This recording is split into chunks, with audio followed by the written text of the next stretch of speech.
Well. More press, more disaster. You know, I was thinking about how to approach this. I've been invited on the Hannity TV show on Fox, and I'll be there 9:30 p.m. Eastern Time. I hope you'll join us. And I think a couple of the subjects that'll probably come up are the media and what the media have done, and probably Alexandria. And so I want to address some of this with you, my beloved audience, first and foremost. Here's some of the fundamental problems I see with the American media.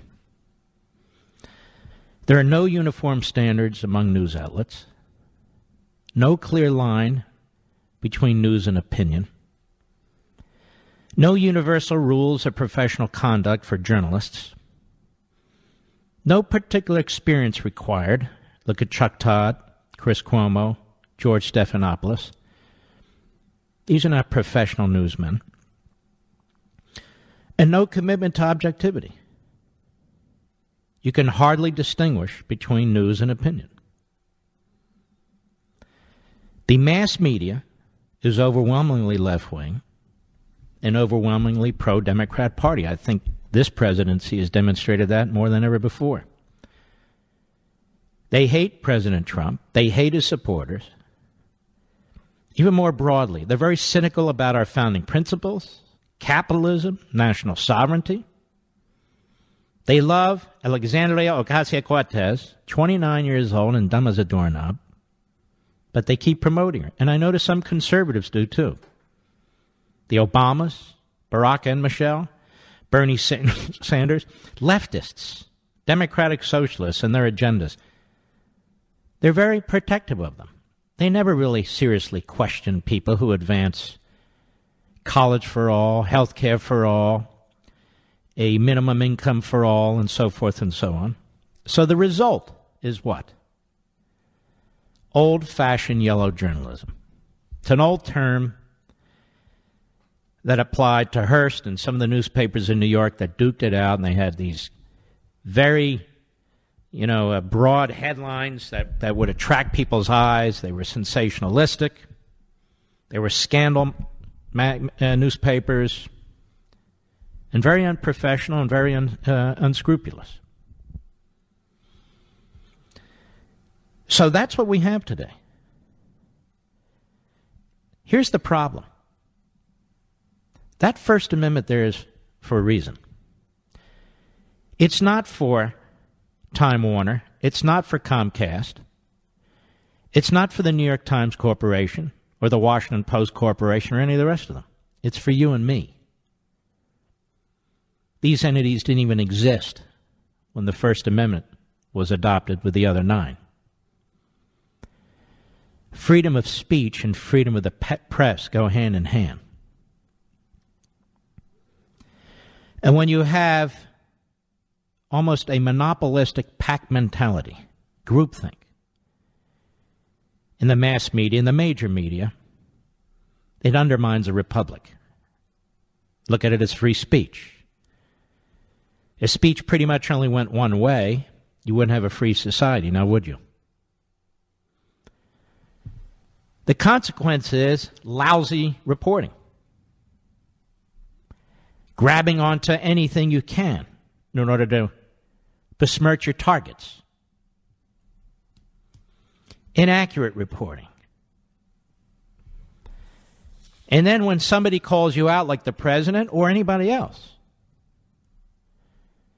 you're said to be attacking freedom of the press. Actually, they're the ones destroying freedom of the press. The mass media are committed in this country to sabotaging this presidency, and that undermines this republic. I'm not talking about tough, aggressive reporting. I'm talking about advocacy. That's what I'm talking about. And so you have the BuzzFeed situation. You have the Covington situation. You have the Kavanaugh situation. You have endless false reporting about the president and Russia, about his children and Russia. And so they issue their apologies and their corrections, if they issue their apologies and corrections, and they move on. You look at lawyers, like them or not, there are rules of professional conduct. There are rules of professional conduct. You look at doctors, they have more tests and more requirements than any other profession. Electricians, in order to be licensed, plumbers, in order to be licensed, you have to know certain things. You have to practice certain things. There has to be standards. There has to be standards. We have standards throughout our society for all kinds of jobs. Some are white collar, some are blue collar, some are no collar. Except journalism. Journalism. You can come out of politics, you can come off a president's staff, you can come off Capitol Hill. And if somebody says you're a journalist or you're an anchor, then you're a journalist and you're an anchor. And what's lost in all this? Objectivity. Now, these people will self-servingly tell you that we can still be objective. But as they say, the proof is in the pudding, and they're not. The proof is in the pudding, and they're not. And so we get what we get. And in my view, we're back to yellow journalism. Or let me put it this way, and I think I'll say this on Hannity if I remember. The fourth estate has become the fifth column. The fourth estate, the media, has become the fifth column, undermining the country from within. That, in a thumbnail sketch, is what's taking place in this country, in my humble opinion. I hope these words are taken down by my friend at Right Scoop, by CR, and placed on their sites, because I feel this is fundamentally the issue. And the bias moves almost monopolistically in one direction. I'll give you an example. The Democrats demand 10 years of Donald Trump's tax returns. We hear this endlessly. Okay, what about 10 years of the Speaker of the House's tax returns? I mean, she's the Speaker of the House. She's in charge of legislation, appropriation bills that come out of the House of Representatives. How about 10 years of her tax returns and her husband? They're worth tens of millions of dollars. No. Why bother? Doesn't matter. You well know, you listen to this show and you watch other shows that have made the point of showing the hypocrisy, the flat-out hypocrisy of the Democrats on the issue of immigration over the years. How many of these media outlets have pointed that out? Maybe in passing. But when Nancy Pelosi says not $1 for the wall, why don't they show where Chuck Schumer and Hillary Clinton and Barack Obama and down the list supported not $1 but $50 billion?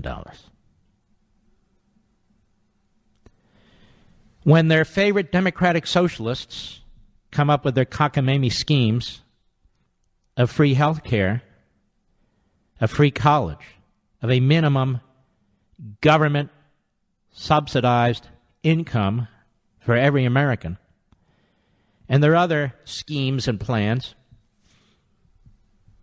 why don't the media talk about the debt that we have? Why don't the media talk about the impossibility of funding these projects? Why don't the media talk about how they'll bankrupt Medicare? But they don't. And they won't. Because they agree with the agenda. Because they're not seeking objectivity in the least. And they're very tolerant of violence on the left. Antifa. They said very little about Antifa, maybe in passing here and there. Antifa is a violent left-wing militia, which trains its members to hurt people. And yet, the media had to be confronted by people like me, dragging and kicking to acknowledge this fact. Martin Luther King's birthday was yesterday. One Democrat politician after another, and their surrogates, accused the president of being a racist, accused his supporter of being racists. This is on CNN and MSNBC. No pushback whatsoever. 63 million people voted for this president. 63 million people. He won the presidency. And yet he's a racist, and the people who supported him are racist. And the media are not only happy to report it, they promote it. And they continue to bring on, as contributors on cable news, people who make these statements. What about the growing hate and anti-Semitism within the Democratic Party, including among elected members? I've been banging that drum here for a long time now. And it's growing on the left. Big time. In a big way. How many news stories have been done on this subject on CNN and MSNBC, or anywhere for that matter, in the mass media? None? Maybe one? I know my buddy Hannity mentions it all the time on his Fox show. How about the newsrooms? How many newsrooms have done a story on that for any of the cable channels or any of the networks? Few, if any, as far as I can tell. How do we hold the media accountable? Well, ladies and gentlemen, there is a First Amendment. We do support the Bill of Rights. We do support our Constitution. And short of suing an organization or a particular reporter for libel, and if you're a public figure, that's a very high bar, given the Supreme Court decision in New York Times versus Sullivan. The only way you can hold the media accountable is to turn a blind eye to those organizations, the media corporations, that disrespect you, that attack your values, that reject objectivity, and that are seeking to sabotage a duly elected president. You know which groups they are. You know which individual journalists they are. That's how we do it. And also by creating competition, whether on the internet or elsewhere. As technology changes, we embrace it and we use it to advance the cause of liberty. That word, liberty, that's what it's all about. And you'll never hear it on CNN, MSNBC, CBS, ABC, or NBC. Mark Levin.